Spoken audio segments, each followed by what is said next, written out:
योगा सा आश्रव। मन और वचन काय रूपी योग से आश्रव होता है, और आश्रव के दो रूप, शुभ और अशुभ।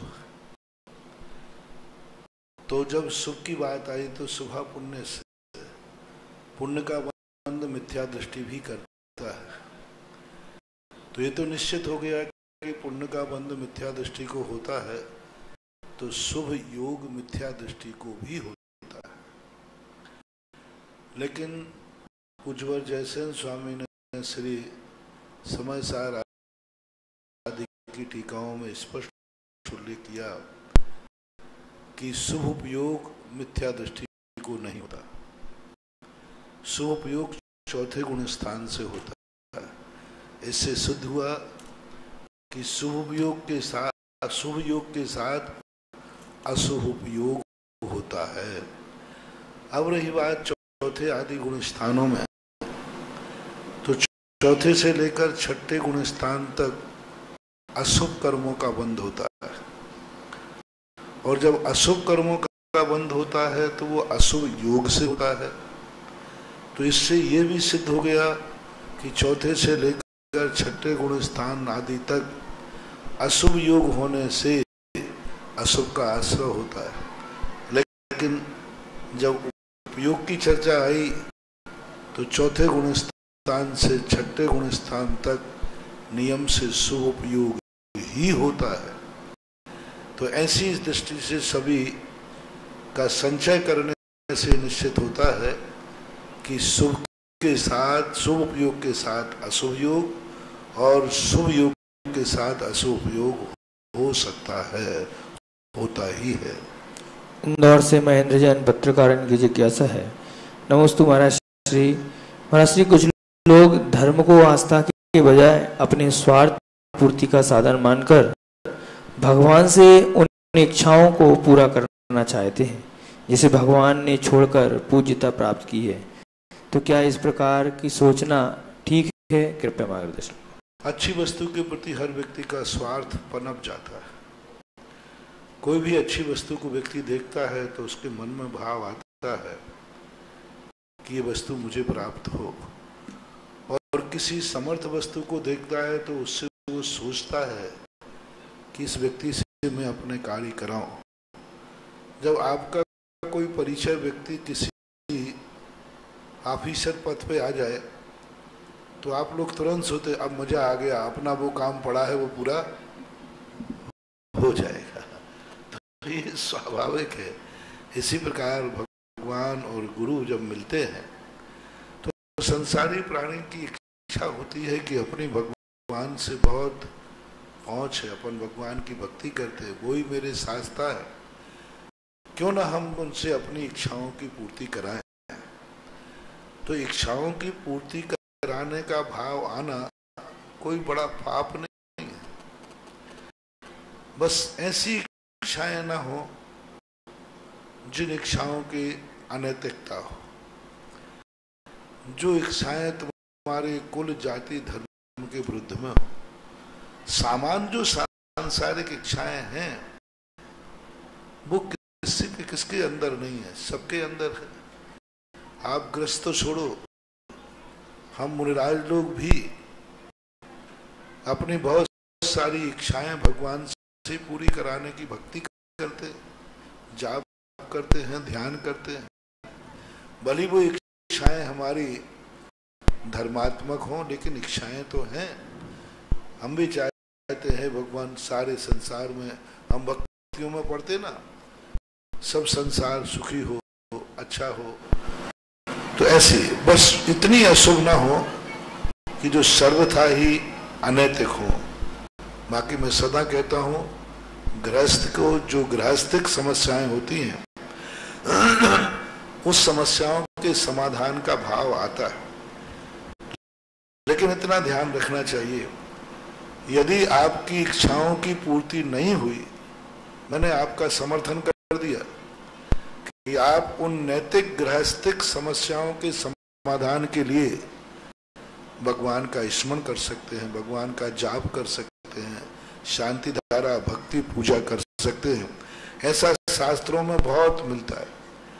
लेकिन दूसरी बात जो इसके साथ में कहना चाहूंगा कि यदि तुम्हारी इच्छा पूरी नहीं हुई तो श्रद्धा में कमी नहीं आना चाहिए। बस ये है खतरनाक। यानी आपकी इच्छाएं आपने बहुत अच्छी, महाराज आजकल तो मेरा बहुत धर्म के ऊपर से विश्वास उठ गया। अरे क्यों भाई, क्या बात हो गई? अरे मैंने बहुत भावना भाई थी लेकिन मेरी इच्छा पूरी नहीं हुई। बच्चे ने कहा मैंने भाया था कि भगवान इस बार मैं बिल्कुल मेरिट लिस्ट में आऊंगा और मैं तो फेल हो गया, तो मेरे तो मंदिर से विश्वास ही उठ गया। बस ये है पाप। इच्छाएं पूरी करना भगवान के निमित्त से, भक्ति के निमित्त से कोई आपत्ति नहीं है, लेकिन ये भी तो सोचो कि सारी इच्छाएं यदि भगवान की भक्ति से पूरी हो जाए तो फिर कर्मों का फल क्या होगा? कर्मों का फल क्या होगा? हम इच्छाएं तो अच्छी करते हैं लेकिन बाद में हमारे शुभ कर्म, कुछ अपने आप को भी तो दोष दो कि भगवान की भक्ति से मेरी इच्छाएं पूरी नहीं हुई क्योंकि मेरा उपादान खोटा था, मेरे उपादान में हम ऐसे कर्म करके आए थे। तो यदि आपकी इच्छा नहीं पूरी हुई तो आपके श्रद्धा में कमी नहीं आना चाहिए। फिर आप धर्म के संबंध में इच्छाएं कर सकते हैं, जो वैलिड हो करना चाहिए। बस सबसे ज्यादा मुझे लोग उलाहना दे, क्या कर लिया धर्म ने, लोग उलाहना देने लग जाते। अरे तुम तो बड़े भगत थे, अरे तुम तो बड़ी भक्ति करते थे, महाराज ने तो तुम्हारी शांति धारा कराई थी, महाराज ने तुम्हारे ये कराया था, अरे तुम्हारा काम नहीं हुआ, अरे तुम तो महाराज के बहुत निकट हो, महाराज की तुम्हारे ऊपर बड़ी कृपा है, फिर भी तुम्हारा काम नहीं हुआ। ये जो उलाहना है ये है पाप, ये है अपराध। जो व्यक्ति यदि किसी को उलाहना देता है वो बहुत अशुभ कर्मों का बंध करता है। सीधा मिथ्या दृष्टि है वो। जो किसी ने शांति धारा कराई उसका काम नहीं हुआ, अब अरे भाई शांति धारा कराई थी, महाराज जो कहते थे शांति धारा से सब काम हो जाते, तुम्हारा काम नहीं हुआ। अरे भाई क्या बात है, क्या बात है, कह दो ना महाराज जी ने शांति धारा ठीक नहीं कराई होगी। तो क्या अपने को तो दोषी तुम ठहराने वाले नहीं। ये जो आप लोगों के व्यंग हैं, जो आप लोग व्यंग करते हो धर्मात्मा के साथ, कि यदि धर्मात्मा का कोई काम बिगड़ गया, धर्मात्मा का काम इच्छानुकूल नहीं हुआ, तो आप चारों तरफ से उस धर्मात्मा को व्यंग करते हैं। अरे तुम्हारा काम नहीं हुआ, तुम तो बड़े धर्मात्मा थे, तुम तो बड़ी भक्ति करते थे। ऐसे व्यंग करने वालों को ऐसे अशुभ कर्म का बंध होता है कि ये कभी फिर धर्म के नाम लेने लायक नहीं बचते, इनका मरण अच्छा नहीं होता।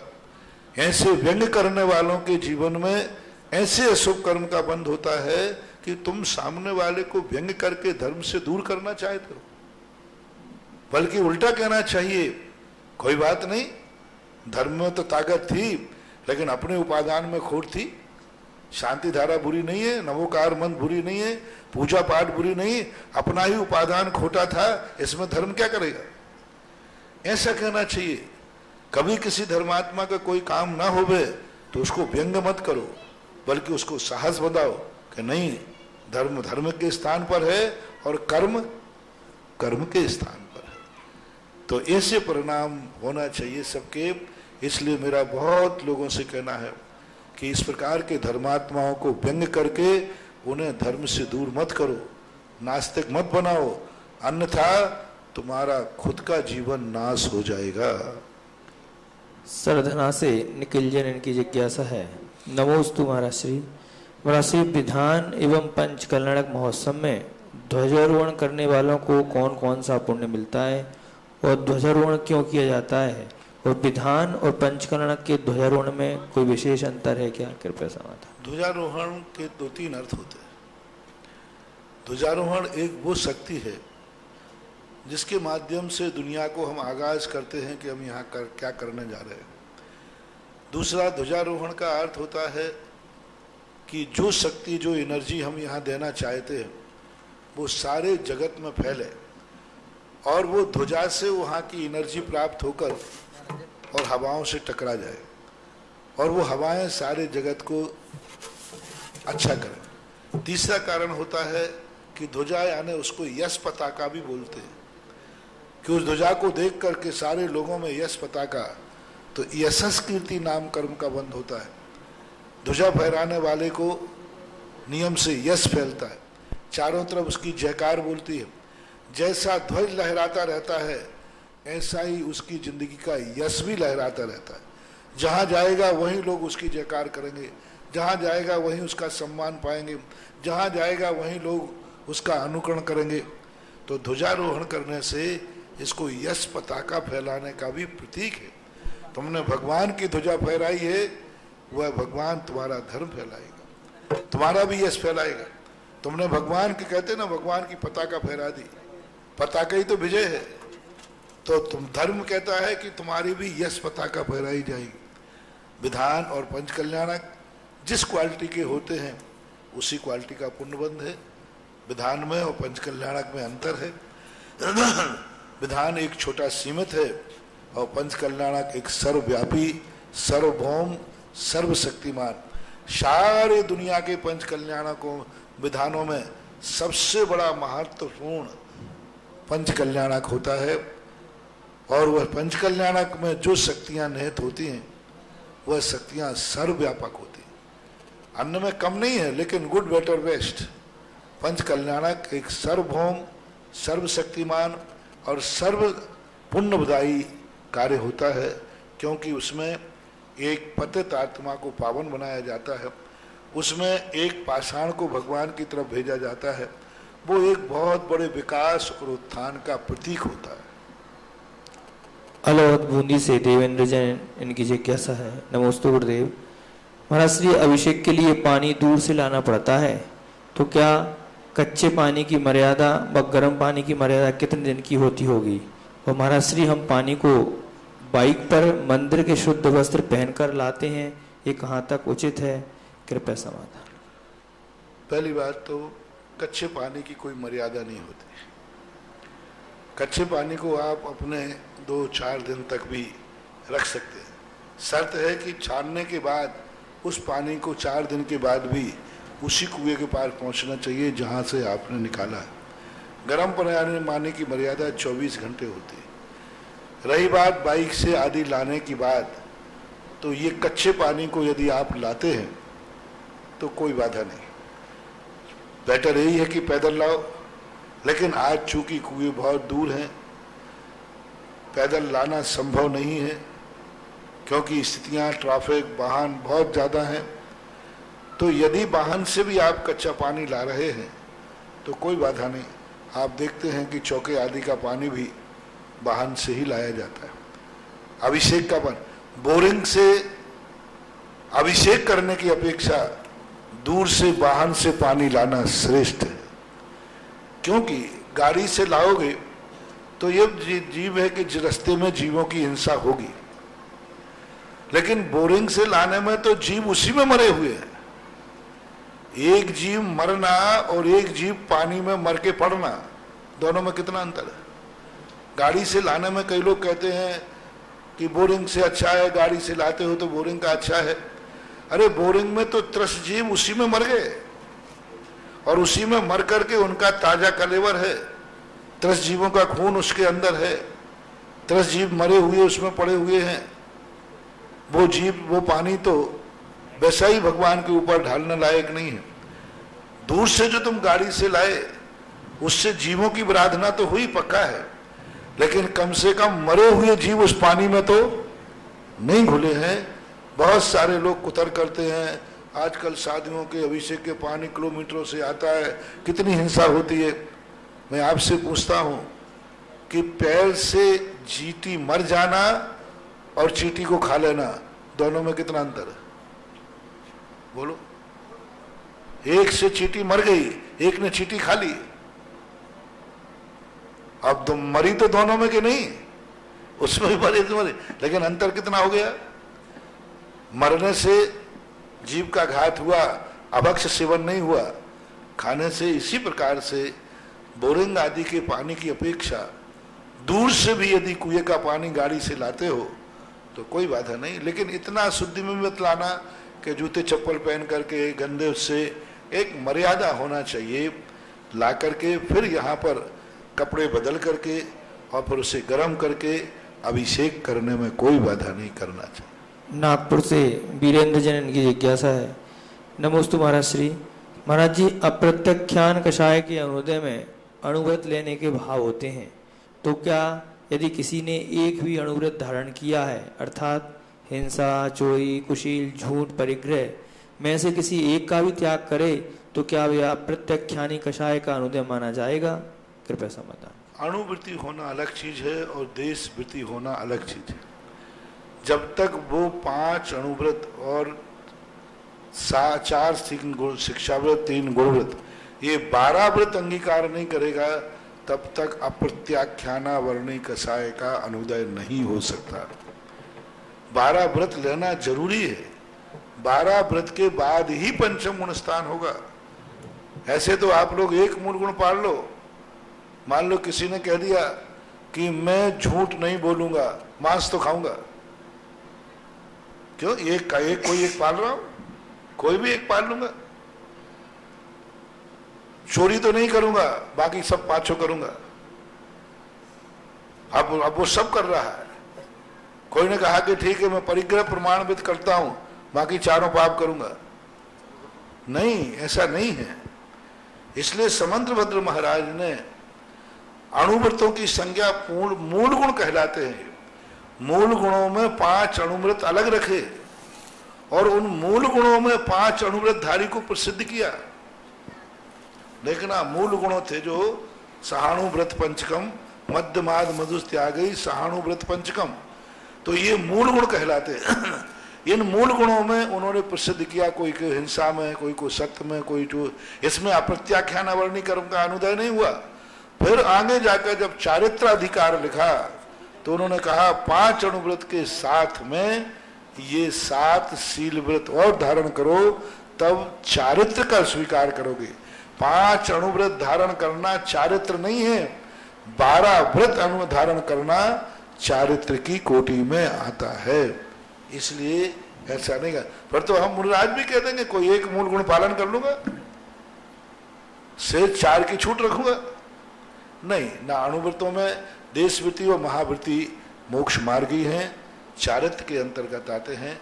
इसलिए ऐसी छूट लेना अनुचित है, धर्म का अपलाव है। ऑनलाइन जिज्ञासाओं के पश्चात प्रथम जिज्ञासा के लिए अरिंजय जी सेठी केकड़ी, इनके पश्चात चंद्रकांता जैन केकड़ी तैयार है। नमोस्तु महाराज जी। केकड़ी नगर में आपके सानिध्य में जो पंच कल्याणक होने जा रहा है, उसमें जो भगवान के माता पिता बने हैं, उनके बहुमान हेतु समाज को क्या क्या तैयारियां करनी चाहिए? बहुत अच्छा प्रश्न किया। भगवान के माता पिता का संकल्प होते ही कम से कम 6 महीने पहले से उनके घरों में मांगलिक कार्य होना चाहिए। सबसे पहले तो माता पिता को अपने घरों में मांगलिक कार्य करना शुरू करना चाहिए। अपने घरों में अभक्ष्य सेवन का बंद करना चाहिए, रात्रि भोजन बंद कर देना चाहिए 6 महीने पहले से। अब जितने दिन है उतने सही, क्योंकि माता पिता बनने का संकल्प हो गया। अब उस घर में रात्रि भोजन नहीं होना चाहिए, अभक्ष्य सेवन नहीं होना चाहिए। उस घर के अंदर मांगलिक प्रतिदिन सुबह शाम विनती आदि मांगलिक होना चाहिए। आप लोग जाकर के उनके घर में विनती आदि कर सकते।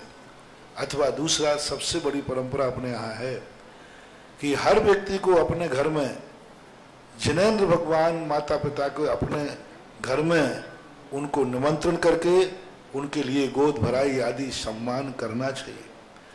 अपने घरों में मांगलिक रूप से अपने सारे घरों में जिस नगर में होते हैं उस नगर में उनको बड़ी प्रभावना के साथ बग्गी आदि पर बैठाल कर गाजे बाजे के साथ अपने घर लाओ।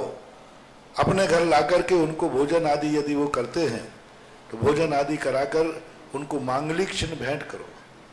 कोई भी गोद भराई आदि जिसे आप लोग की भाषा में बोलते हैं, और ये सगुन आपको करना चाहिए। बहुत आपको सांसारिक दृष्टि से, गृहस्थों की दृष्टि से तीर्थंकर के माता पिता का सम्मान जिस घर में होता है उस घर में कभी बुजुर्गों का अपमान नहीं होता। वहां के बच्चे, बाल बच्चे आदि हमेशा बड़ों का सम्मान करते हैं, क्योंकि तीर्थंकर के माता पिता को उस घर में सम्मानित किया गया था, गोद भराई की गई थी। अपनी शक्ति प्रमाण उनको जो कुछ भी आप देना चाहें, कपड़े हैं, वस्त्र हैं, स्वर्ण के आभूषण हैं, चैन है, नगद, जो कुछ भी देना चाहें वो आपको अपने शक्ति प्रमाण देना चाहिए। तीर्थंकर के माता पिता के यहाँ कोई धन की कमी नहीं होती, लेकिन आपका कर्तव्य है कि उनको आपको देना। फिर तीर्थंकर के माता पिता उस वस्तु को क्या करते हैं, फिर वो उनके लिए बाद में भली वो उसके लिए अपने समर्पित कर देते हैं, मंदिर में दे देते हैं, कहीं किसी को भी भेंट में दे देते हैं। लेकिन आपको अपने घरों में, अच्छा प्रश्न किया, केकड़ी में कम से कम माता पिताओं का संकल्प हो गया, 15 तारीख के पहले पहले आप लोग अपने अपने घरों इकट्ठा नहीं, अलग अलग नहीं बुला सकते हो तो पूरा मोहल्ला बुला लो। चलो भाई, इस मोहल्ले की तरफ से आज भगवान के माता पिता की विनती है, सम्मान है, गोद भराई है, तो ये सारे मोहल्ले के लोग एक स्थान निश्चित कर लो, वहाँ सारे मोहल्ले के लोग अपनी अपनी तरफ से भेंट में कुछ ले जाए, पंचमावा हैं आदि, वो उनको भर करके और गोद भराई कर सकते हैं। और फिर सारे मोहल्ले वाले उनको गाजी बाजी के साथ लेके आए और लेके जाए, ये बहुत अच्छी तरह से करना चाहिए। कम से कम ये भगवान के माता पिता के लिए विशेष रूप से दस्तूर बनता है, होना चाहिए। स्वधर्मादि का यदि कोई रिश्तेदार करते हैं तो मना ही नहीं है, लेकिन नियोग भी नहीं। माता पिता चूंकि तुम्हारे मनुष्य जाति के होते हैं, इसलिए उनके चाहिए ये सारी व्यवस्थाएं दोनों के लिए मैंने बता दी। माता पिता को बहुत सावधान होकर, आपके यहाँ तीर्थंकर का जन्म होगा, अपने घर को पवित्र करना चाहिए, अपने रिश्तेदारों को पवित्र करना चाहिए, कोई अभक्ष सेवन आदि सब घरों में बंद हो जाना चाहिए। और आप सारे के सारे समाज के लोग उनको जो कर सके वह कम है, करना चाहिए। चंद्रकांता जी जैन केकड़ी, इनके पश्चात सुनील जैन अशोकनगर तैयार है। अभी आमा के अंदर जब पंचकर्णक हुआ, माता पिताओं के लिए कोटा में जुलूस निकला। पंचकर्णक आमा था, कोटा में जुलूस, देवली में जुलूस, टोंक में, सब जगह जिनके आसपास जिनके जहाँ संबंध थे उन सब लोगों ने बुला करके, पूरी देवली ने, पूरी समाज ने ऐसा जुलूस निकाला जैसे कोई बहुत बड़ी बारात शादी का जुलूस हो। सबने सामूहिक गोद भराई की। ऐसा करना तत्काल समाधान देने वाले मेरे गुरुवर के चरणों में मेरा और मेरे परिवार की तरफ से बारंबार नमोस्तु नमोस्तु नमोस्तु। हे गुरुजी, महिलाओं को जब पहले पर्दा प्रथा में रहना होता था, शायद तब उनकी सुरक्षा के लिए वो पर्दा प्रथा थी। फिर कभी उनको घर से बाहर निकलते, रात में नहीं निकले, वैसे नहीं निकले, वो सब बातें अभी सबको बंदिशें लगती है। हालांकि वो पुराने जमाने में शायद सुरक्षा के लिए ही थी, लेकिन वो सब बंदिशें लगती है। पर अब जब डॉक्टर कहते हैं धूप से बचने के लिए, वो पर्दा तो बहुत कम हुआ करता था, अब वो ऐसे पूरी ढकी रहती है कि वो कुछ पता ही नहीं चलता कौन है कौन नहीं है। ऐसे ही अभी हमारे साथ महिला सुरक्षा का मुद्दा कोई खत्म होने वाला नहीं है, अभी और ज्यादा असुरक्षित है इस जमाने में भी। आप हमारे जीवन को सुरक्षित करने के लिए इतनी तगड़ी योजना लाते हैं, हर तीर्थ क्षेत्र पे आप महिला सुरक्षा कवच बनाते हैं, महिलाएं तीर्थ रक्षक बनी है। पर अभी भी मतलब इसका महत्व कम समझ आता है लोगों को, ये कब समझ आएगा? और ऐसे अतिशय तीर्थ क्षेत्र जहाँ इतनी इतनी प्रतिमाएं जी भूमि से, भूगर्भ से प्रकटित हुई है, ऐसे तीर्थ क्षेत्र का महत्व कब महिलाएं समझेंगी और तीर्थ रक्षक बनेंगे? पहले कोई भी चीज होती थी वो धर्म के नाम पर, अपनी जिंदगी के नाम से होती थी। आज वही कार्य शौक के नाम से, शरीर के नाम से। पहले लोग पर्दा इसलिए करते थे कि मुझे देख कर के किसी के परिणाम न बिगड़े, उसकी नीयत खराब ना हो और वो मेरे प्रति कोई द्वेष भाव से न भरे, इसलिए पर्दा प्रथा थी, पर्दा बंधन नहीं था।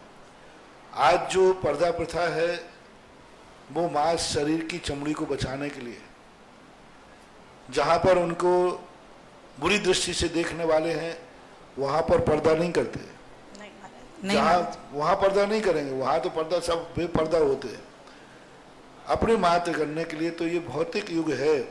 भौतिक युग में हर क्रिया वही करेगा जो धर्मात्मा करता है, लेकिन वो भौतिकता के नाम से करेगा, जिस्म की सुरक्षा के लिए करेगा, धर्म की सुरक्षा के लिए नहीं। आज के युग में जितना जितना विज्ञान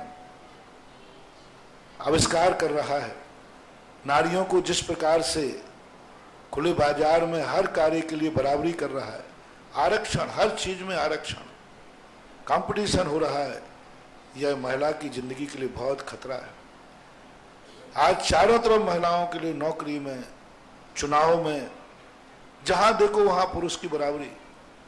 जब जब नारी पुरुष की बराबरी करेगी, नारी का जीवन बहुत संकट में पड़ेगा, क्योंकि पुरुष कभी नारी नहीं हो सकती, नारी कभी पुरुष नहीं हो सकता।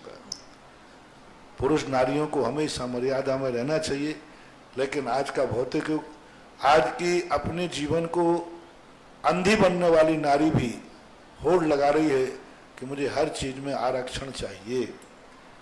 अरे आरक्षण तुम्हारा है, घर संभालो, अपने बच्चों को संभालो। यदि तुम्हारे बच्चे ऊंचाइयों पर पहुंच गए तो सारी सरकार तो तुम्हें धन ही देगी, और तुम्हारा बच्चा यदि अच्छी ऊंचाई पर दिख गया तो तुम्हें तो पूज्यता देगा और धर्म देगा, बहुत बड़ी पूज्यता दे सकता है।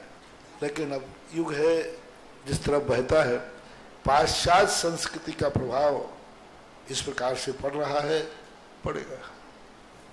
महाराज जी, गुणोदय तीर्थ क्षेत्र के लिए महिला रक्षक बनने, महिला रक्षा कवच का तो एक ही बात है कि आज भौतिक और विज्ञान तो तुम्हारी सुरक्षा करने में सक्षम नहीं है। वो तो कहता है कि सुरक्षा करने की जरूरत ही नहीं है। अब मात्र एक धार्मिक क्षेत्र रह गया। धर्म विज्ञान ने, युग ने, राजनीति ने तो आपको भेड़ियों के सामने खड़ा कर दिया, दुनिया के सामने बेपर्दा कर दिया, ऐसे स्थान पर जाके भेज दिया जहां बचना बहुत मुश्किल है। अब मात्र एक ही रहता है, धर्म। यदि तुमने कोई धर्म की रक्षा की हो तो ऐसे भेड़ियों के बिख में जाकर के व्यक्ति अपनी जिंदगी की रक्षा कर सकता है, क्योंकि पग पग पर आज नारी असुरक्षित महसूस हो रहा है, कर रही है। तो उसके लिए अंतरंग शक्ति भी चाहिए, बाहरी सुरक्षा ही नहीं चाहिए। जब तक हमने कभी धर्म की या धर्मात्मा की सुरक्षा नहीं की होगी, तब तक हम कभी अपनी सुरक्षा नहीं कर सकते। हनुमान जी क्यों माने जाते हैं वज्र कपट? वज्र के माने जाते हैं, उनको कोई मार नहीं सकता, क्योंकि उन्होंने सारी जिंदगी भगवान की रक्षा की है। अब उनका कोई कुछ बिगाड़ नहीं सकता। सारी जिंदगी राम के काम आए, उनकी रक्षा की, धर्मात्माओं की रक्षा की, धर्म की रक्षा की। तो जो धर्म की रक्षा करता है, फिर धर्म उसको ऐसी शक्ति देता है कि दुनिया कुछ भी उसका मिटाने का भाव करे, पर ऐसा निमित्त बन जाता है कि फिर वो मिटा नहीं पाता। वह तुम्हारी जिंदगी को बर्बाद करने आता है, लेकिन वो बर्बाद नहीं कर पाएगा, क्योंकि तुमने कभी धर्म की रक्षा की थी। इसलिए मैं सदा कहता हूं कि महिलाओं को हमेशा किसी न किसी तीर्थ पर, तीर्थ की रक्षा करने का भाव करना चाहिए। अब जिस माध्यम से वो कर सकते हैं उस माध्यम से करें, धर्म का पालन करके करें, अथवा धन के माध्यम से कर सकते हैं तो धन के माध्यम से करें। ये सब तीर्थ क्षेत्र कहीं ना कहीं से तुम्हारी जिंदगी के कवच बनते ही हैं। महाराज जी, पूरा मंडल बन के भी तीर्थ रक्षक बन सकता है? एक सामूहिक नहीं, अलग अलग। सारा मंडल करके एक बनना चाहे नहीं, वो परंपरा ठीक नहीं, क्योंकि सबके आचार विचार अलग हैं, सबकी दुर्घटनाएं अलग हैं, सभी एक साथ रहते नहीं, एक साथ जन्मे नहीं, एक साथ मरेंगे नहीं। इसलिए तीर्थ रक्षक आदि अपने स्वयं बनना चाहिए। हाँ, ये नियम बना सकते हैं कि हमारे मंडल की प्रत्येक महिला तीर्थ रक्षक बनेगी, सब मिलकर एक बनेंगे, ऐसा नहीं। महिला सुरक्षा कवच जो महाराज श्री ने नाम दिया, ऐसी जो महिलाएं आशंकित है, आतंकित है, यदि उनको यहाँ गुणोदय तीर्थ क्षेत्र में महिला सुरक्षा कवच के रूप में अपनी सुरक्षा करवानी हो, वो यहाँ पर अपने नाम लिखा सकते हैं, जो 1 लाख की राशि से है। और यदि आदिनाथ, असीमकालीन आदिनाथ भक्तामर विद्या में जो नाम लिखाना चाहे तो उनका 51,000 है। 1,51,000 में दोनों आप अपना सौभाग्य प्राप्त कर सकते हैं, दोनों प्राप्त कर सकते हैं, जिसमें आपको तीर्थ रक्षक में भगवान आदिनाथ भगवान पर, मूल नायक पर 108 रिद्धिमंत और शांति धारा करने का सौभाग्य, साल में प्रतिवर्ष एक बार, और आसीमकालीन भक्तामर राशि जो आपको 5 वर्ष में देनी है, और असीमकालीन भक्तामर विधान में आपको नंद्यावर्त, स्वास्तिक, पूजन सामग्री और यहाँ पर पंडित जी जो कराएंगे विधान, और उसके अलावा यहाँ पर भोजन व्यवस्था और रुकने की व्यवस्था, संगीतकार, संगीतमय, ये सभी व्यवस्थाएं आपको प्राप्त होगी। हमारे पास कुछ नाम आए हैं: सुरेश जी, शारदा देवी, भानु जी, भारती जी, दूदू, ताराचंद जी, विनोद जी, शांति जी, सुनीता जी, नवीन जी, अंजलि जी, बेंगलोर, संतोष जी, तारा देवी, सुरेश जी, संगीता जी, धीरज जी, सरिता जी, नरेंद्र जी, अनिल जी, भूमिता, सुजानगढ़, शौर्य जी, पुत्र पवन जी, मित्तल केकड़ी, सोहनलाल जी, ज्ञान जी, संतरा जी, पीयूष जी, प्रिया जी, आयुष जी, पीटी परिवार, नौरत देवी, धर्मचंद जी, अनिल जी, संजय जी, राजेश जी, ऋषभ जी, सलोनी जी, ज्योति जी, गोदा परिवार केकड़ी, संत कुमार जी, मंजू जी, विपुल जी, अंजुल जी, शेफाली जी, भिलवाड़ा, चेतन कुमार जी, धुंधरी वाले केकड़ी, सिद्धार्थ कांता जैन, इंदौर, ये कुछ नाम है। देखें, यदि आप लोग अभी सुनील है, यदि आप कितने नाम हो गए, 150 हो गए, हाँ, यदि 365 कर लो तो मैं अभी 2-4 दिन में ही यह कार्य मैं अपने सामने ही शुरू करा सकता। जय हो। भक्तांबर का कार्य, यहाँ पर रिद्धि सिद्धि कलशों की स्थापना, 2 कलश स्थापित होंगे, एक में आपके सिक्का मुद्रा डाली जाएगी, एक में नंद्यावर डाला जाएगा, जो 1 साल बाद आपको निकाल के आपके घर भेजा जाएगा, आप ले जाएंगे।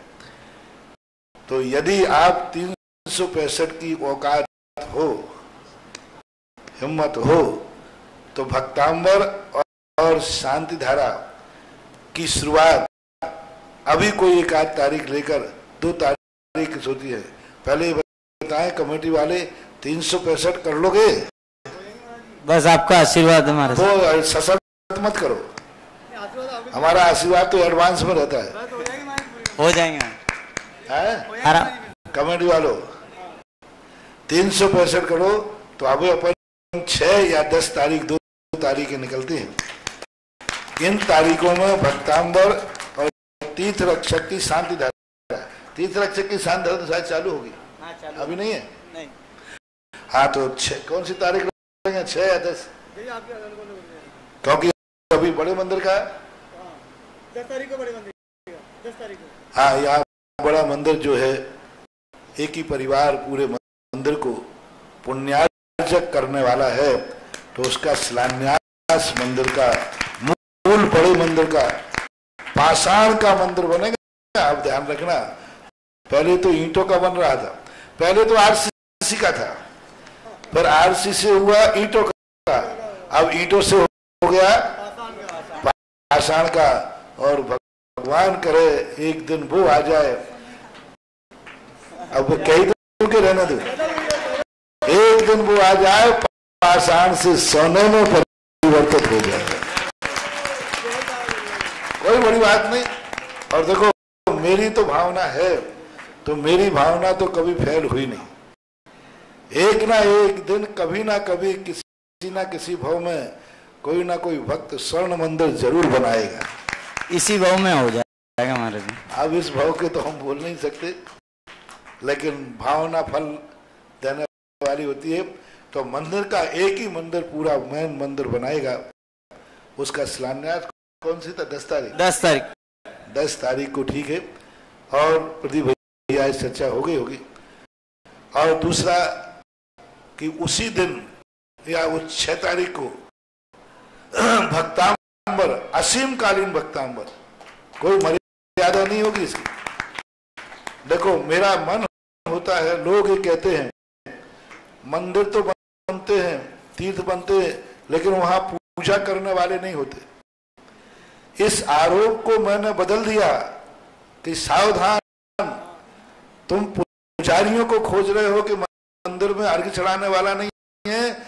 मैं ऐसा करके जाऊंगा कि जन्म जन्म तक पूजा तो छोड़ो, यहां विधान होगा प्रतिदिन।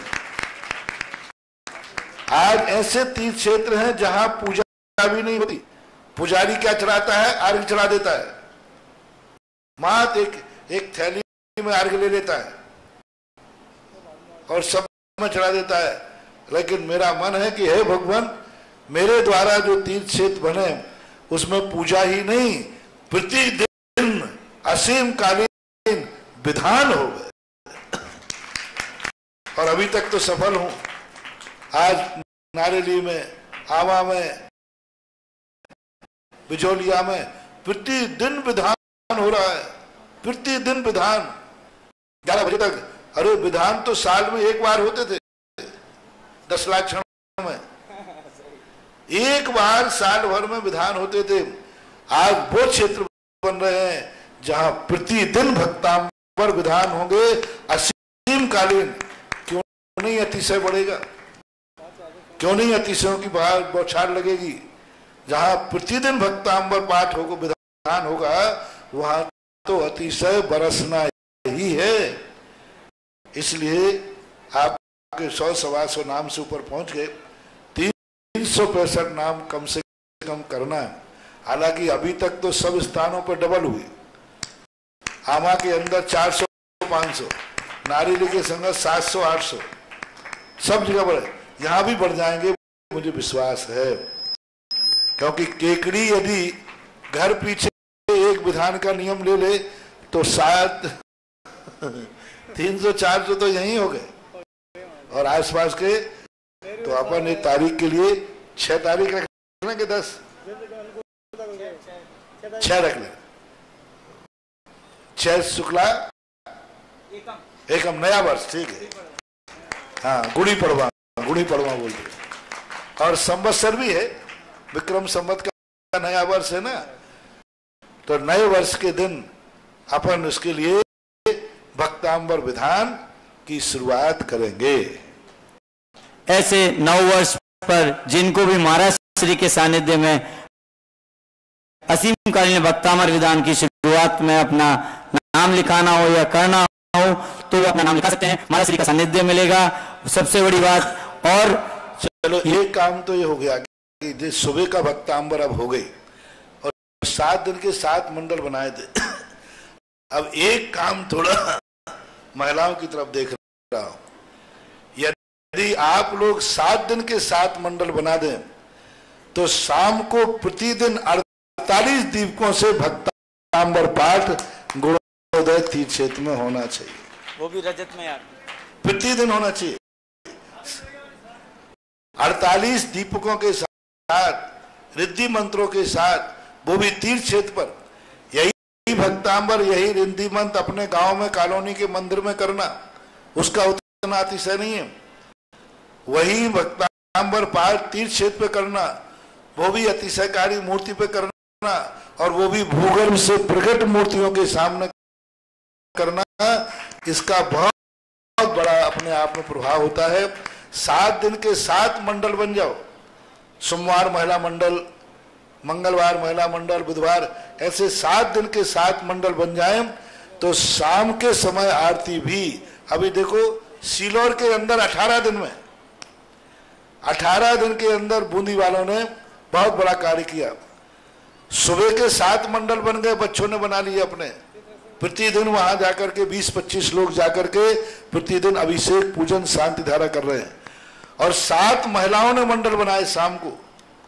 तो शाम को सारी बूंदी की महिलाएं वहां पहुंच करके शाम को घूमना, गार्डनों में बैठना, ये सब बंद हो जाएगा।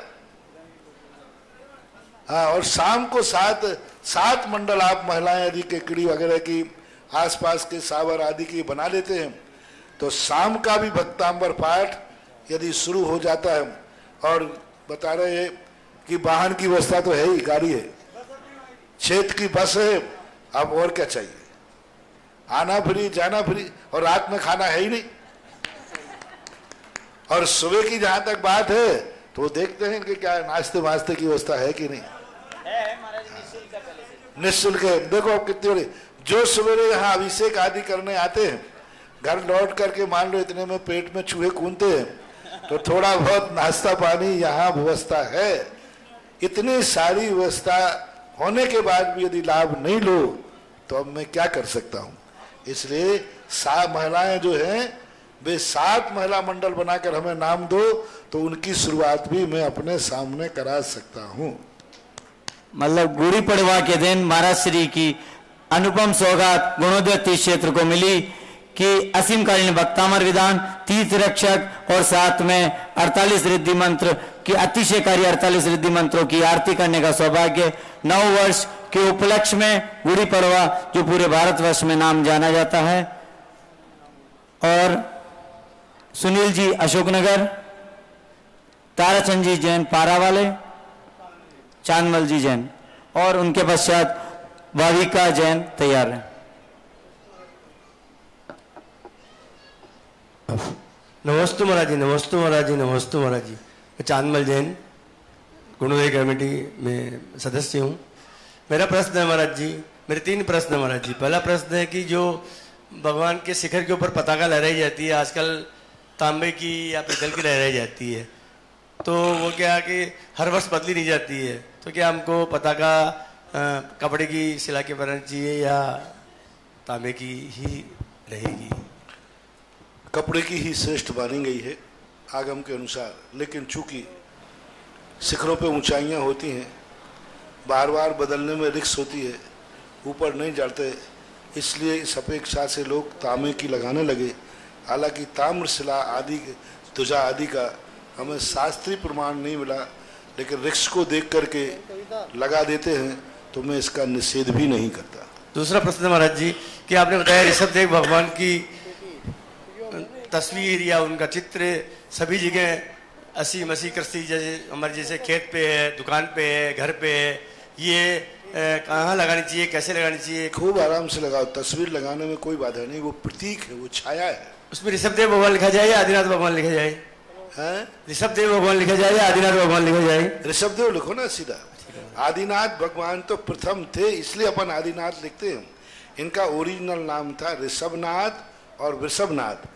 आदिनाथ तो वो जैसे तुम्हारे कहते हैं ना भाई बर्थडे, घर के बड़े हैं तो करो बर्थडे बर्थडे बर्थडे, तो बड़े होने के कारण से प्रसिद्ध हो गया। नाम इनके 2 ही मिलते हैं, वृषभ और ऋषभ। तीसरा प्रश्न है महाराज जी कि गुड़गांव में जो भगवान आदिनाथ 46 वर्ष पूर्व पार्श्वनाथ भगवान निकले थे, आदिनाथ भगवान अभी 26/2/2015 निकले थे। क्या ये इन भगवानों को 800 साल 900 साल पहले जिन्होंने जमीन में लगाया, क्या भगवान का हद से कम था? किसी ने प्रतिष्ठा कराई तो क्या ऐसी उनमें कमी रही होगी? क्या वो मुनिराज का हद से कम था? और अब आपके सानिध्य में हो रहा तो क्या ये पुण्य हमको भी मिल रहा है, आपको भी मिल रहा है? ऐसा क्यों महाराज जी? चोर यदि आया और व्यक्ति एक संदूक में छुप गया और बच गया, तो ये पुण्य माना जाए या पाप? पुण्य तो माना जाए, मान लो। ऐसा क्यों हुआ महाराज जी? ऐसा इसलिए हुआ कि सर्वव्यापी संस्कृति बदली, लेकिन इन मूर्तियों की ताकत तो देखो। जो आताताई खोज खोज करके मूर्ति खंडित कर रहे थे, उन आताताइयों के बीच में से बच करके और छुप करके हमारे तक प्राप्त हो गई। भगवान का पुण्य था या नहीं था? सबसे बड़ा पुण्य अपना था कि ये भगवान बच गए। सबसे बड़ा पुण्य उनका था जो यहाँ मंदिर बना रहे। यदि ये मूर्तियां प्रकट नहीं होती तो मंदिर बनाने का पुण्य इतना कैसे मिलता, इतनी पूजा पाठ करने का पुण्य कैसे मिलता? और मैं यहाँ आकर के क्यों बैठता इस खेत में? हमको तो महाराज जी आपने लगने नहीं दिया, कमरे के अंदर ही घुसने नहीं दिया कोठा में महाराज जी। हाँ, पहले जमीन लो। तो ये जब भी कोई वस्तु में महान आत्माओं का संरक्षण होता है तो उसमें भक्तों का पुण्य था, अपना पुण्य था। इस युग में जीने वाले लोगों के धन का पुण्य था कि इतने लोग जो यहाँ मंदिर बना रहे हैं, इनके धन में ऐसी पुण्यवानी थी कि ये धन पाप में नहीं जाएगा, आदिनाथ भगवान कहते हैं मैं प्रकट हो रहा हूं, तुम्हारा धन पुण्य में ही लगेगा। नमस्ते महाराज जी, नमस्ते। कभी कभी व्यक्ति का पुण्य होता है, इतने लोगों के पुण्य हैं कि इनका पुण्य पाप में नहीं जाएगा, गलत कार्यों में नहीं जाएगा। भगवान ने प्रकट होकर के इतने लोगों को, कितना बड़ा पुण्य, कितना ये पैसा कहीं ना कहीं पाप में जाता, गलत कार्यों में जाता। देखो उनके भाग्य, देखो कि उनके पैसे से जिनेंद्र देव का मंदिर बन रहा है। धन्य है वे पुण्यवान जीव जिनका पैसा तीर्थ क्षेत्र के निर्माण में लग रहा है।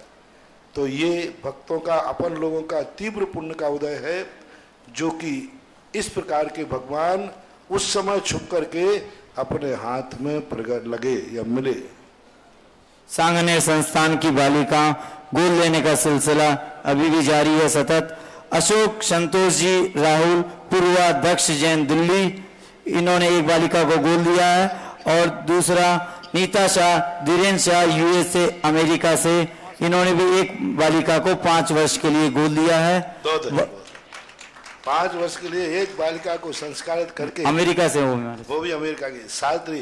देखो वो भली विदेश चले गए, उनकी किस्मत ने, लेकिन उन्हें देश में एक बच्ची को जैन दर्शन के अनुसार शास्त्री बनाने का पुण्य लिया है।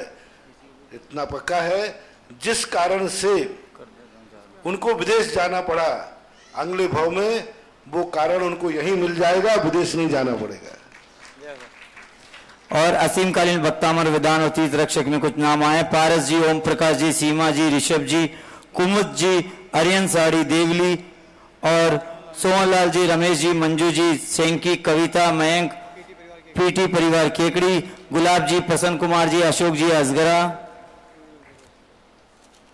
भविका जैन, इनके पश्चात तैयार है रेणुका जैन भिलवाड़ा। नमोस्तु महाराज जी। महाराज जी, मेरा प्रश्न ये है कि आदिनाथ भगवान जी के 102 बेटे थे, उनमें से सिर्फ दो बेटों का ही नाम आता है, ऐसा क्यों? आदिनाथ भगवान जी के 102 बेटे थे, उनमें से सिर्फ 2 बेटों का ही नाम क्यों आता है? हाँ, जो कुछ विशेष काम करते उन्हीं का तो नाम होता है। सारे जो बेटे थे वे माला फेरने वाले बेटे थे, और ये बेटे थे जिन्होंने स्वयं के लिए, देश के लिए, समाज के लिए कुछ ऐसे काम किए हैं जिससे उपकारी के रूप में ये जाने जाते हैं। शेष जो उनके 200 बेटे थे वे अपने आप में शांत प्रिय थे, ना उन्होंने पर से उन्होंने मतलब ही नहीं था, वे आत्म कल्याण में ही निहित रहे, जगत का कल्याण नहीं किया। और इन दोनों ने जगत के लिए बहुत बड़ी देन दी है, इसलिए इनकी प्रसिद्धि है। रेणुका जैन, इनके पश्चात तैयार हैं आनंद जैन फिरोजाबाद। और कुछ नाम आए हैं, संजीव जैन, डॉक्टर मीना जैन, राजीव जैन, रीता जैन अजमेर से, तीर्थ रक्षक और विधान, भारत भूषण जैन, मंजू जैन, प्रतीक जैन, डॉक्टर रेंकित जैन, निकेत शिया मथुरा से, उषा जी जैन लक्ष्मी नगर दिल्ली से। नमोस्तु गुरुवर, नमोस्तु गुरुवर, नमोस्तु गुरुवर। आज दिन में जो चर्चा चल रही थी महाराज जी, उसके हिसाब से मिथ्या दृष्टि जीव उसमें नहीं जाते समूह शरण में, तो क्या ये माना जाए कि हम लोग जो स्त्री पर्याय है वो कभी गए ही नहीं समूह शरण? ऐसी बात नहीं, क्योंकि उस समय मिथ्या तो नहीं होना चाहिए। मान लीजिए हम समूह शरण में गए, सम्यक दर्शन प्राप्त कर लिया हो और सम्यक दर्शन बाद में छूट गया हो, क्योंकि शादी मिथ्या दृष्टि भी नहीं जाएगा, क्योंकि सम्यक दर्शन एक मत के अनुसार तो जाते हैं। तो सम्यक दर्शन हो गया हो, बाद में छूट गया हो, एक बार सम्यक दर्शन होने के बाद जीव अर्ध उद्गल परावर्तन काल तक, अर्थात असंख्यात 24 काल तक, अर्थात असंख्यात वर्षों तक इस संसार में मिथ्यात के साथ भटक सकता है। जिस समय गए थे सम्यक दर्शन हो गया, बाद में छूट सकता है। तो छूटने के बाद फिर स्त्री पर्याय हो सकती है? हाँ, खूब आराम, कोई बात नहीं। नमोस्तु महाराज। आनंद जैन फिरोजाबाद, इनके पश्चात पुष्पा जैन केकड़ी तैयार है।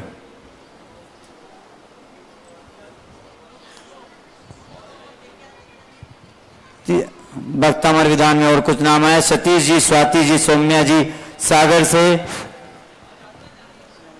और कंदर बाई, रमणक लाल जी, कैतिकी देवी, चंदूलाल बखारिया बोरीवली मुंबई से, जितेंद्र भाई मंदाकिनी देवी जयंती लाल देसाई दहीसर से मुंबई से, रोहित भाई कनक देवी चंपकलाल जी बखारिया मुंबई से। नमोस्तु गुरुवर मेरे परिवार की तरफ से त्रिवार नमोस्तु नमोस्तु नमोस्तु। गुरुवर दूध से मलाई निकालते हैं, उसको श्री जी के ऊपर, पुराने श्री जी होते हैं उनके ऊपर लगा सकते हैं क्या? दूध से मलाई निकालते हैं, ताजी दूध से, तो हमारे मंदिर में श्री जी के ऊपर लगा देते हैं, पुरानी मूर्तियां हैं। क्यों ब्यूटी पार्लर ले जाना क्या उनको? नहीं गुरुजी, ऐसा आपसे इसलिए पूछ रहा हूँ, आपके चरणों में आ गया हूँ तो शंका समाधान मिल जाएगा। वो किस रूप में लगाते हैं?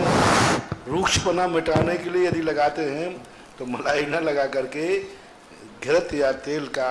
नहीं नहीं गुरुजी, घी से मलाई से घी निकालते हैं पहले। हाँ तो वो शुद्ध है।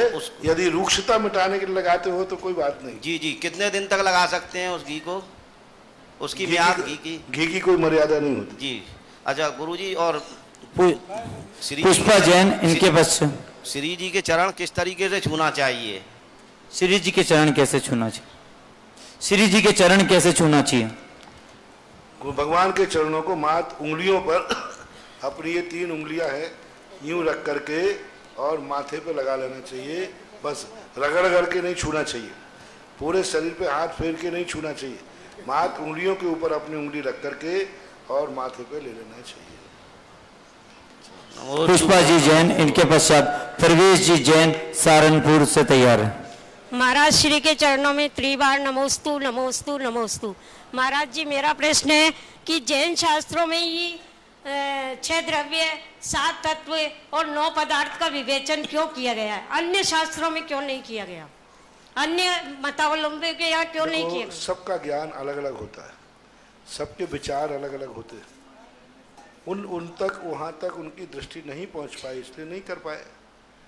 अब जो सभी का ज्ञान, अब आप ये कहें कि सभी व्यक्ति अंतरिक्ष में क्यों नहीं पहुँच पाए, अमेरिका ही वहाँ क्यों पहुँच रहा है? तो ये सब अपनी अपनी योग्यताएं हैं। चूँकि जैन दर्शन में सर्वज्ञ भगवान ने सारी सृष्टि के स्वरूप को जान करके इस प्रकार से कथन किया। महाराज श्री प्रथमानी योग में जैसे ही ग्रंथ खत्म होता है उसके बाद में 6 द्रव्य, 7 तत्व, ये 9 पदार्थ का निरूपण किया जाता है। तो ऐसा ही क्यों होता है जैन शास्त्रों के अंतर्गत ही? मैंने कह दिया ना कि अब तुम कोई कहो महाराज जी आपको ही क्यों सारा ज्ञान है, हमें क्यों नहीं, तो फिर क्या करोगे? तो अपनी अपनी बुद्धि का छेद समय। असीमकालीन वक्ता हमारा आदिनाथ विधान में नाम आए आनंद जी, अलका जी कटारिया केकड़ी, ओम प्रकाश जी, संजय जी, पुष्पा जी, नीतू जी हिंगोनिया वाले केकड़ी, प्रवेश जैन फिरोजाबाद, इनके पश्चात तैयार रहे अंजना जैन केकड़ी। नमोस्तु महाराज श्री, नमोस्तु नमोस्तु नमोस्तु। मेरा प्रश्न है महाराज श्री के मंगलम भगवान वीरो, मंगलम गौतमो गणी, मंगलम कुंद कुंदाचार्यो जैन धर्मोस्तु मंगलम, और इसमें छेड़छाड़ की जाना क्या उचित है? सर्वथा अनुचित है, क्योंकि आप अपना नया श्लोक बना सकते हैं, लेकिन किसी पुराने श्लोक में छेड़छाड़ करना बहुत बड़ा अपराध है, ज्ञानावरणी कर्म के बंध का कारण है, उद्दंडता है। इसमें मंगलम पुष्पदंतायो सब गलत है, कोई का भी नाम हो, श्रावकों को इस बारे में सुदंत का हो, चाहे और किसी अन्य का हो, यहाँ तक कि भगवान महावीर का हो या किसी का हो, इसमें श्रावकों को क्या करना चाहिए? उसका विरोध करना चाहिए, उसको उच्चारण में नहीं लाना चाहिए। विरोध करने का अर्थ क्या कर सकते, यही है। कोई भी हो, मंगलम भगवान वीरो मंगलम, उसमें ऋषभदेव का नाम भी नहीं जोड़ना चाहिए, पारसनाथ का भी नहीं जोड़ना, क्योंकि लेखक ने जिनका नाम जोड़ा है उन्हीं का रखो ना। आप नया श्लोक बना लो अजितनाथ के नाम से, उसमें लिखा है भगवान मंगलम भगवान वीरो मंगलम कुंद कुंदाद्यो, तो कुंद गौतमो गणी, तो गौतम गणधर का ही नाम लिखा है, अन्य गणधर का नाम नहीं लिखा। तो हमें किसी भी प्राचीन श्लोक के साथ कोई छेड़छाड़ करने का अधिकार नहीं है। आप अपना नया श्लोक बनाएं, नई बात करें, पुरानी टेबल पर अपना नया माल क्यों बेचना चाहते हो? इसमें अगर साधु नहीं मानते फिर क्या करना चाहिए? आप देखो, कुछ नहीं मानते, यदि चोर चोरी करने से नहीं मानता तो क्या करोगे? नहीं मानता है तो बस कुछ नहीं कर सकते। ये पंचम काल का प्रभाव है ना सर। हाँ मैं समझ गया, सब समझ रहा हूँ, लेकिन यही उपाय है, अपन उसका अनुकरण नहीं करना चाहिए। कोई कहता रहेगा इसका वो है, मान लिया मैं छोटा आदमी, मैं जो है उसका विरोध कर रहा हूँ, लेकिन जो हमने समिति बना दी, अध्यक्ष बना दिए, वो उसका समर्थन करते हैं, तो मैं क्या करूँ इस संबंध में? बस यही है, जिसकी जैसी मति हो जाती है, विनाशकालीन विपरीत बुद्धि, यही बस बात। अच्छा, जो महाराज जी एसी लेते हैं, पंखा लेते हैं, अगर उसका विरोध कहाँ तक उचित है? मेरी भाषा में पूछ रहे हो कि सीधी सी भाषा में? मेरी भाषा में है, आप वो एसी खोल के ले जाओ। मैंने जलालाबाद कमेटी, आप वो पंखा उठा के ले जाओ। मैंने जलालाबाद कमेटी को आगाह किया कि अगर एसी चली तो मैं तुम्हारी फजियत करूंगा। उसके बावजूद वहाँ पे एक अध्यक्ष ने कमेटी, देखो मैं व्यक्तिगत बात नहीं कर सकता हूँ, बस इतना है, गलत है आप उसके लिए, और यदि नहीं मानता है तो ऐसा व्यक्ति वंदनीय नहीं हो सकता है। बस नमोस्तु महाराज। अंजना जी जैन केकड़ी, इनके पश्चात रोहित जैन गुलगांव तैयार रहे। असीमकालीन वक्तामर विधान जो महाराज श्री की कृपा से 6 अप्रैल गुड़ी पड़वा का पावन दिवस के दिन, जिसको 9 वर्ष भी माना जाता है, उसमें कुछ नाम आया: तारा देवी, विकास कुमार जी, आशा जी, जिनेन्द्र, अरियंत, डिंडोरी वाले, दिलीप जी, नीलम जी, सुदीप, निधि जैन, शिकोहाबाद, फिरोजाबाद। इसकी राशि 51,000 रुपये है, जिसमें नंद्यावर्त, स्वास्तिक, भक्त और पूजन सामग्री, श्रीफल और संगीतमय पंडित जी सभी, और भोजन सामग्री और रहने की सुविधा, सभी सुविधाएं आपको यहाँ पर कमेटी द्वारा दी जाएगी, इसलिए अपना नाम लिखा सकते हैं। अंजना जी। गुरुदेव के चरणों में 3 बार मेरे और मेरे परिवार की ओर से नमोस्तु नमोस्तु नमोस्तु। गुरुदेव, मैंने सुना है कि जीवन में गुरु जरूर बनाना चाहिए, तो फिर मैंने भी आपको आदिनाथ भगवान के समक्ष गुरु बना लिया, और तब से मैं आपको मतलब हमेशा आपके नाम का अर्घ चढ़ाती हूँ, और मैं सोचती हूँ कि भाई मैं भी आप जितने मतलब ये सब मानते हैं कि भाई गुरुजी, तो मैं एक बार आपके दर्शन करने के लिए जरूर जाती हूँ, वहाँ पर बस आपके दर्शन पा लेती हूँ, उससे मैं संतुष्ट हो जाती हूँ। लेकिन मैं सोचती हूँ कि अपने को आशीर्वाद पता नहीं इनका कब मिलेगा।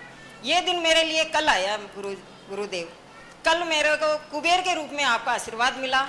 तो महाराज जी, गुरुदेव, मेरे ये कौन सा पुण्य का प्रताप था जिससे मुझे ये आशीर्वाद कल मिला? मेरे के 15 साल के बाद जीवन में आई पुण्य का उदय है। गुरु बनाने के लिए आशीर्वाद की जरूरत नहीं, गुरु बनाने के लिए नमोस्तु की जरूरत है, वो तुम कर रहे थे। हाँ, नमोस्तु। क्योंकि शास्त्रों में कहीं भी आशीर्वाद का प्रावधान हाथ उठा के है ही नहीं। गुरु नहीं, संतुष्ट गुरु शिष्य नहीं बनाता, शिष्य गुरु बनाता है। तो वह जो आपका जो भाव था, श्रद्धा का, वो चल रहा था, और कल फलीभूत हो गया कि पंच कल्याण का पात्र बनने का मौका मिल गया। तो इतने दिन की जो तुम्हारी साधना और भावना थी, वो कल फलीभूत हुई, वो पुण्य पक करके उदय में आ गया। आशीर्वाद। नमोस्तु महाराज, नमोस्तु महाराज। रोहित जैन गुलगांव, इनके पश्चात सीमा जैन गुणोदय क्षेत्र से। नमोस्तु गुरुदेव, नमोस्तु गुरुदेव। महाराज श्री, हम किसी चौके में रहते हैं और उसमें अंतराय आ जाए तो हमें क्या प्रायश्चित करना चाहिए महाराज श्री? आ क्यों जाए, देख के करना चाहिए महाराज श्री। हम उस चौके में रहते हैं, देख के देना चाहिए। अनजाने में महाराज श्री देख के आहार नहीं दे पाए, ये कम प्रायश्चित है क्या? आहार नहीं दे पाना ही सबसे बड़ा प्रायश्चित होता है। नमोस्तु महाराज।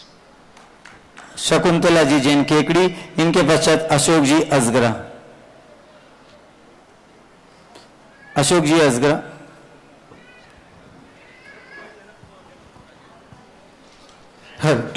गुरुवर के चरणों में सशत नमन। गुरुवर, मेरा जिज्ञासा है कि आज हमारे इस क्षेत्र में बहुत समय से देवशास्त्र गुरु का अच्छा समागम निमित्त मिलते आए हैं, फिर भी हमारे सांसारिक मांगलिक कार्यों में आज भी मिथ्या मान्यताएं मौजूद है कि पितरों को पूजना, सती माता, दियाड़ी आदि अनेक कुल देवी, बाल उतारना। तो हम क्या इन जैसे गुणोदय अतिशय क्षेत्र है, इनके यहाँ कुछ मांगलिक कार्य ऐसे कर सकें, या किस निमित्त से इनको बदलाव ला सकें, इसके लिए मार्गदर्शन करें महाराज। कुछ बातें तो ऐसी होती हैं कि जो किसी भी धर्म में नहीं होती, लेकिन लोक मूर्ताओं के रूप में चलने लग जाते। जैसे पितर आदि पूजा जो थी, ये मात्र एक सोने के ताबीज पहनने से नहीं चलेगी। पितर का अर्थ होता था अपने पूर्वजों के जो अच्छे आचरण थे उनको अपने जीवन में धारण करना ही सही पितर पूजा है। मात्र एक सोने की ताबीज पहन लिया, पितर पूज लिया, ये सब जैनागम में नहीं।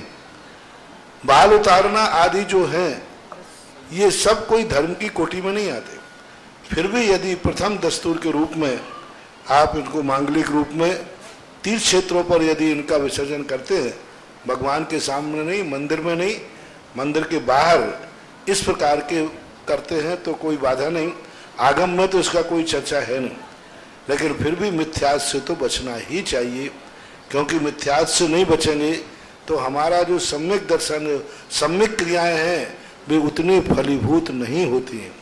अब इसके लिए तो जो सुधरना चाहते हैं, गुरुओं के माध्यम से जो उपदेश को स्वीकार कर लेते हैं वे सुधर जाते हैं। अब बिगड़ने वाले को तो भगवान ऋषभदेव ही अपने मारीच को नहीं सुधार पाए। तो अब जिनकी होनहारी ऐसी है, गुरु बार बार बीच में आते हैं। अच्छे गुरुओं का मिलना भी बहुत दुर्लभ है, क्योंकि कई बार ऐसा होते हैं कि मिथ्यात को समर्थन करने वाले भी गुरु दुनिया में बहुत हैं। अब ऐसे मिथ्यात का समर्थन करने वाले आ जाएं तो बहुत कठिन है, लेकिन फिर भी सुधारना चाहिए। और उन मांगलिक क्रियाओं के संबंध में जो करना चाहते हैं उनकी विधि हमारे शास्त्रों में है, लेकिन एक मर्यादा को लेकर के है, एक लोक व्यवहार के रूप में। नमस्ते महाराज। नमस्ते। शकुंतला जी जैन, इनके पश्चात शेफाली जैन तैयार हैं। नमोस्तु महाराज, नमोस्तु महाराज, नमोस्तु महाराज।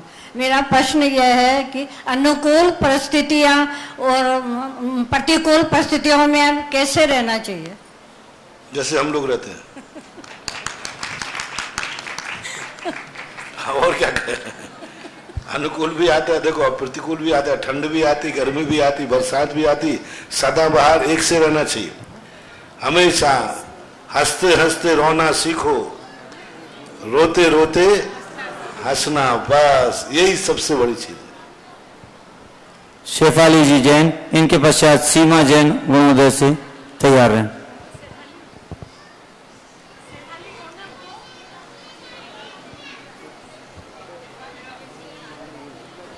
असीमकालीन वक्तामर विधान में जिनको भी अपना नाम लिखाना हो, टीवी स्क्रीन पे आपके फोन नंबर आदि आ रहे हैं, तो आप उनसे संपर्क करके अपना नाम लिखा सकते हैं।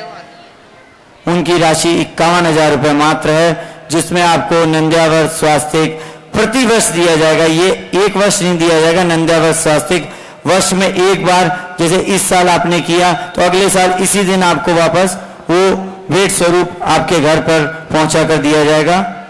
सीमा जैन, शेफाली।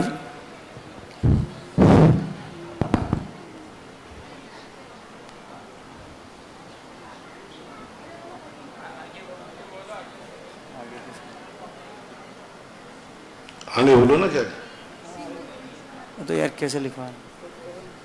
पवन जी जैन,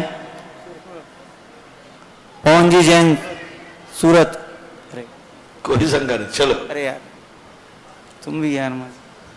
महाराज जी, मेरा निवेदन है कि पार्श्वनाथ भगवान 10 भवों तक इतने पिटते रहे, फिर भी अपनी सहनशीलता और सहजता नहीं छोड़ी। महाराज, ये कब से कौन सा ऐसा कर्म उदय में आया और कब से है? ये 10 भवों में तो देखने में नहीं आया महाराज जी। कर्म का कोई ना कोई उदय तो था। अब ये बात अलग है कि उनके इतिहास में ये देखने में नहीं मिला कि पारसनाथ ने क्या कर्म किया। कभी कभी कार्य को देख करके कारण का अनुमान लगाया जाता है, और कई बार कारण को देख करके कार्य का अनुमान लगाया जाता है।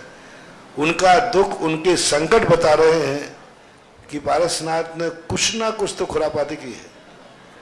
कोई ना कोई कर्म तो उन्होंने पूर्व 10 भव पहले किया है, जो कि 10 भव, क्योंकि बिना कारण के कोई कार्य कभी होता ही नहीं है। अब इतिहास में, शास्त्रों में देखने को नहीं मिल रहा कि वो घटना कौन सी है जिस कारण से पारसनाथ को 10 भव तक कष्ट उठाना पड़े। सपना जैन घनसौर, और इनके पश्चात निकिता जैन की एकड़ी तैयार। मेरे आराध्य गुरु के चरणों में मेरा, मेरे परिवार और मेरी समाज का तिरवार नमोस्तु नमोस्तु नमोस्तु भगवान। महाराज श्री, हमारे यहाँ महावीर जिनालय में पहले पुराने मंदिर में भगवान जी विराजमान थे। अब तिरुपति खंड का नया मंदिर बन गया है, तो पुराने मंदिर की जो वेदी है वहाँ पे कुछ बनाना चाहिए कि ऐसी खाली छोड़ देना चाहिए? वहाँ से मंदिर में सामान लाने में कोई आपत्ति नहीं, पुराना सामान भी वहाँ से लाया जा सकता है। वहाँ का तो महाराज श्री पूरा स्थापित हो गया, सब सामान ला दिया गया, वेदी भी टूट गई है, तो वहाँ कुछ प्रतीक चिन्ह ऐसा कुछ बना है कुछ। अच्छा, जहाँ पर टूट गई वहाँ पर? हाँ। अब वो स्थान यदि सुरक्षित रखना है तो कुछ बना सकते हो, नहीं तो बनाना कोई जरूरी नहीं है। उसको कोई सामान रूप से वेदी को कुछ नीचे गहरे तक खोद लेना चाहिए, जिससे पहले शिलान्यास के यंत्र आदि रखे हों तो उनको निकाल लेना चाहिए। कम से कम वेदी के स्थान को 6 फुट खोद करके उस मिट्टी को कहीं अन्यत्र स्थान पर डाल दें, नदी आदि किनारे, उसमें यंत्र आदि निकले वो निकाल लें। उसके बाद फिर उस जमीन को किसी भी उपयोग में लिया जा सकता है, कोई बाधा नहीं। महाराज श्री, इस कार्यक्रम के पुण्यार्जक थे पन्नालाल जैन, सरला जैन, विवेक बेनाड़ा, Ketaki Benada, Aaradhya, Devansh, Benada bearings and piston limited, Benada solar private limited.